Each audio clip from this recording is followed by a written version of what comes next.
কথাটো খুব সুন্দৰ অনুভৱ হৈছে আপোনালোকৰ।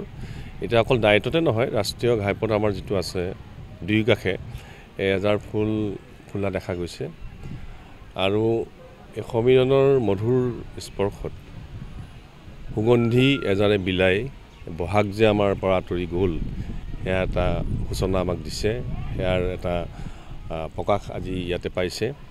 কিন্তু এজাৰ ফুলিলে দুখ লাগে সেয়ে গায়কসকলে লিখিছিল যে এজাৰ ফুলা দেখি বেজাৰ কিয় কৰ, সেয়া আপোনালোকে হয়তো জানে। গতিকে পলাশে যেনেকৈ আদৰে বহাগক আৰু এজাৰে আমাৰ বিদায় দিলেও আমাৰ এটা আনন্দৰ অনুভূতি ইয়াতে কিন্তু উৎপন্ন হয়। এজাৰ ফুলিলে আমাৰ আনন্দৰ উৎপন্ন ইয়াতে হয় আৰু কবিসকলৰ কলমৰ শব্দত নিগৰি আহে বহু কবিতা, গায়কসকলৰ গীত, এই এজাৰ ফুলক লৈ বহুতে গীত লিখিছে। গতিকে এইটো এটা সুন্দৰ পৰিৱেশ, এক নান্দনিক দৃশ্য পৰিলক্ষিত হৈছে।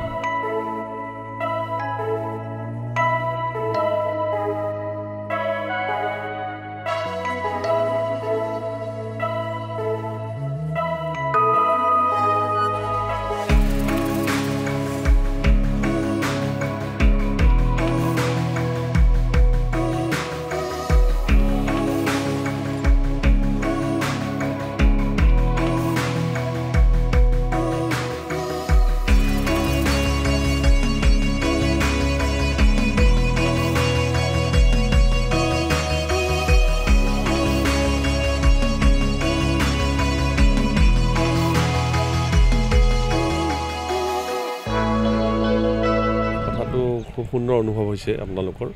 এতিয়া অকল ডায়েটতে নহয়, ৰাষ্ট্ৰীয় ঘাইপথ আমাৰ যিটো আছে দুই কাষে এজাৰ ফুল ফুলা দেখা গৈছে আৰু এই সমীৰণৰ মধুৰ স্পৰ্শত সুগন্ধি এজাৰে বিলাই বহাগ যে আমাৰ পৰা আঁতৰি গ'ল সেয়া এটা সূচনা আমাক দিছে, সেয়াৰ এটা প্ৰকাশ আজি ইয়াতে পাইছে। কিন্তু এজাৰ ফুলিলে দুখ লাগে সেয়ে গায়কসকলে লিখিছিল যে এজাৰ ফুলা দেখি বেজাৰ কিয় কৰ, সেয়া আপোনালোকে হয়তো জানে।